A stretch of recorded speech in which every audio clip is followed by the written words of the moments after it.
Pancreas हमारी body में बहुत ही इम्पोर्टेंट रोल प्ले करता है। अगर ये अच्छे से काम ना करे तो बहुत सारी डिसीजेज, बहुत सारी प्रॉब्लम्स हमारी बॉडी में होता है। ये यहाँ लिवर होता है, ठीक है। इसके बिल्कुल अपोजिट यहाँ पे ये स्थित होता है, ठीक है। यहाँ मैंने फिगर में भी बना दिया है। ये जो है लेफ्ट साइड में हमारे यहाँ पे स्थित होता है, छोटा सा बॉडी पार्ट है। इसके काम क्या है? देखिए, ये दो प्रकार का काम करता है। ये इकलौता ऐसा ऑर्गन है जो एंजाइम के साथ साथ हार्मोन भी छोड़ता है। ये एक ऐसा बॉडी पार्ट है जो एक साथ दो काम करता है। पहला एंजाइम छोड़ता है, एंजाइम छोड़ के जो हमने भोजन खाया हुआ है उसको डाइजेस्ट करता है। और दूसरा काम, हार्मोन के बारे में हम एक एक करके जो है डिस्कस करेंगे। बहुत ज़बरदस्त, बहुत इम्पोर्टेंट काम जो है पैनक्रिया करता है। तो देखिए, ये है मिक्स्ड ग्लैंड, ठीक है। अब हम ये तीसरा जो है पार्ट में बना रहा हूँ, ठीक है, मिक्स ग्लैंड का, और जिसमें आता है सिर्फ और सिर्फ पैनक्रिया, क्योंकि ये दोनों काम करता है, एंजाइम भी छोड़ता है और हार्मोन भी निकालता है। तो एंजाइम की बात करें तो ये पचाता है, लाइपेज जो है एंजाइम निकालता है, ये लिपिड यानी कि फैट का डाइजेशन करता है। और नेक्स्ट जो है अमाइलेज, ये कार्बोहाइड्रेट का पाचन करता है। तीसरा है ट्रिप्सिन, ये प्रोटीन को डाइजेस्ट करता है। प्रोटीन का पाचन 3 चरणों में होता है, ठीक है। और ये अभी दूसरा चरण है। अभी इसके बाद एक और जो है स्मॉल इंटेस्टाइन में, वहाँ पे अगेन पाचन होगा। स्मॉल इंटेस्टाइन से एक जो है और इसमें से निकलेगी तो वहाँ से जो है इसका डाइजेशन होगा। नेक्स्ट अब हम बात करेंगे हार्मोन की। देखें, इसमें से 3 प्रकार के सेल्स, 3 प्रकार के हार्मोन निकलते हैं, ठीक है। और तीनों हार्मोन 3 अलग अलग प्रकार के सेल्स से निकलते हैं। पहला जो निकलता है अल्फा सेल से, ठीक है। सेल को मैं बहुत अच्छे से एक्सप्लेन कर चुका हूँ।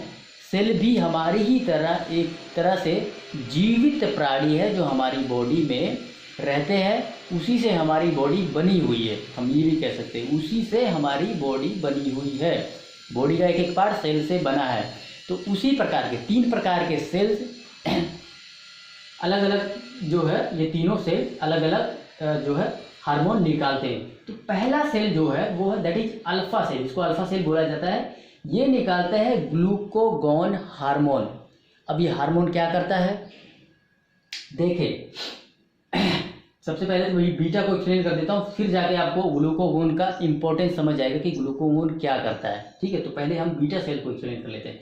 देखिए, बीटा सेल इंसुलिन हार्मोन निकालता है। जब भी हम खाना खाते हैं तो वो खाना जो है वो कार्बोहाइड्रेट, आपको पता ही है कि हमारे भोजन में सबसे ज़्यादा होता है, ठीक है। कार्बोहाइड्रेट हम लोग ज़्यादा खाते हैं।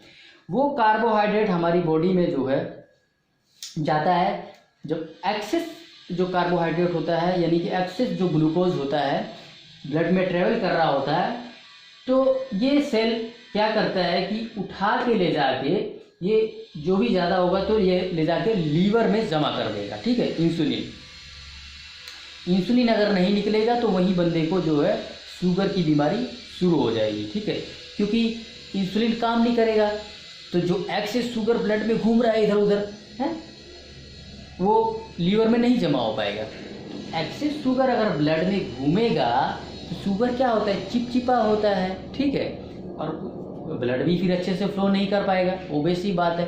तो यहाँ हार्ट को भी ज़्यादा जोर मारना पड़ेगा, है ना। तो सारे के सारे ऑर्गन्स जो है डिस्टर्ब हो जाते हैं, ठीक है। अगर एक्सेस शुगर ब्लड में रहेगा तो नहीं होना चाहिए, और ये नहीं रहने देता। जो इंसुलिन है ये एक्सेस शुगर नहीं रहने देता है, शुगर को उठा के ले जाके लीवर में डाल देगा और लीवर स्टोर कर लेगा। किसके फॉर्म में? ग्लाइकोजन के फॉर्म में। अब ये समझ आ गया आपको कि इंसुलिन का क्या काम है? एक्सेस शुगर को अब्जॉर्व कर लेना, उठा के ले जाके लीवर में फेंक देना। तो अब देखें, अब लीवर में जमा हो गया। मान लो अब आप फास्टिंग कर रहे हो, अनशन पे बैठ गए, लो जी हम तो भूख हड़ताल कर रहे हैं, हमारी मांगे पूरी करो, हमारी मांगे पूरी करो, ठीक है।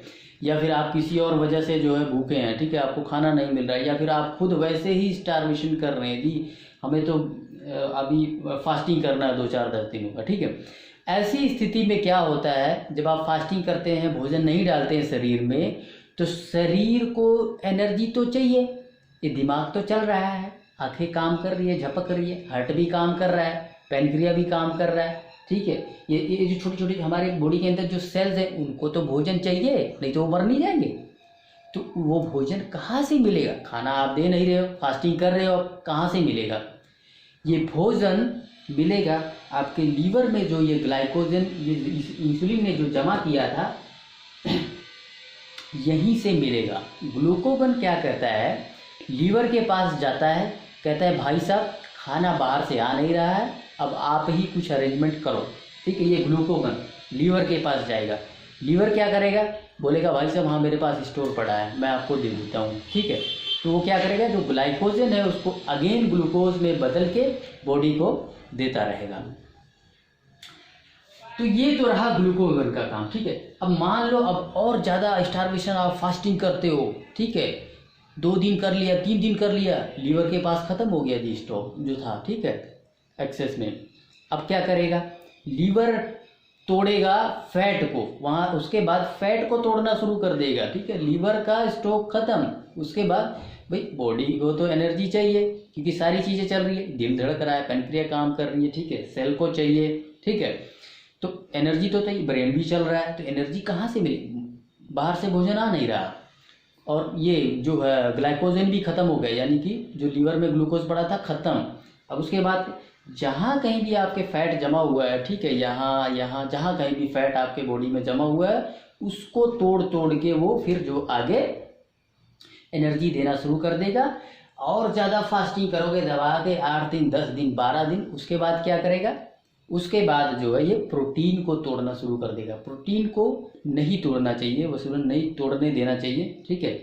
हमारे जैसे बंदे का तो पहले ही प्रोटीन टूट जाएगा, फैट है ही नहीं ठीक है। तो इस तरह से जो है, आई होप ये दोनों आप समझ गए होंगे। इंसुलिन का क्या काम है, एक्सेस शुगर को उठा के ग्लूकोज, उसको एक्सेस ग्लूकोज यानी शुगर को ले जाके लीवर में डाल देना, ठीक है। ग्लूकोगॉन क्या करेगा, जब आप फास्टिंग करोगे, जब आप भोजन नहीं दोगे बाहर से, तो फिर वो एक्टिवेट हो जाएगा और लीवर के पास जाएगा, बोलेगा भाई साहब निकालो सारा माल एक्सेस वाला, ठीक है। तो लीवर वहाँ से जो है अपना ये ग्लूकोज जो है रिलीज करता है। अब ये अल्फा बीटा गामा, ठीक है, ये गामा सेल्स है। गामा सेल्स क्या रिलीज करते हैं, सोमैटोस्टैटिन। अब सोमैटोस्टैटिन का क्या काम है, ठीक है, बहुत ही इंपॉर्टेंट काम है इसका, ठीक है। सोमैटोस्टैटिन अगर काम नहीं करेगा अच्छे से, तो खाओ जितना मर्जी, ठीक है, आपके शरीर को लगने वाला नहीं है, ठीक है। होता क्या है, आप बताओ, एनर्जी यूज कहाँ होती है? एनर्जी यूज होती है सेल्स में। कहाँ पे?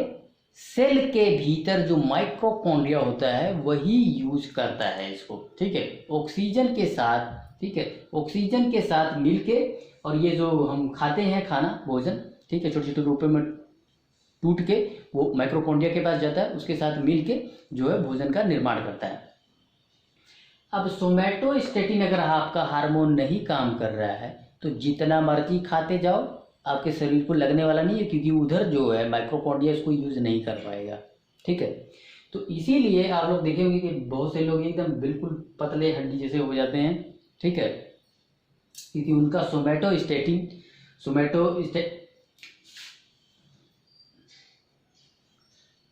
सोमैटोस्टैटिन जो है काम नहीं कर रहा होता है। तो ये तो लेक्चर रहा स्टूडेंट्स के लिए। अब वो लोग जो लोग हेल्थ से कोई हेल्थ की समस्या है, उनके लिए मैं हिदायत देना चाहता हूँ कि देखिए, ये पैनक्रिया बहुत ज़्यादा इम्पोर्टेंट है, ठीक है, इसका ख्याल रखना बहुत ज़्यादा ज़रूरी है, ठीक है।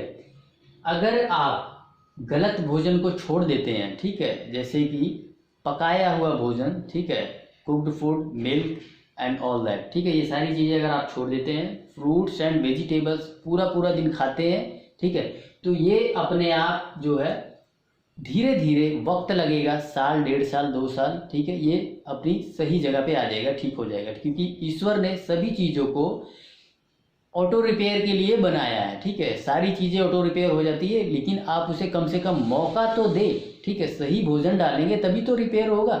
आप उधर पिज़्ज़ा बर्गर खा रहे हैं, दूध दही मक्खन खूब दबा दबा के, वो भी हार्मोनाइज्ड वाला पी रहे हैं, फिर थोड़ी ठीक होगा। तो इसलिए जो है पूरा पूरा दिन फ्रूट्स वेजिटेबल्स खाएं, ठीक है। गलत भोजन को कम्प्लीटली बंद कर दें। ये प्रॉब्लम आपकी जो है पूरी तरह से, वक्त लगेगा, साल 1.5 साल 2 साल ठीक हो जाएगा।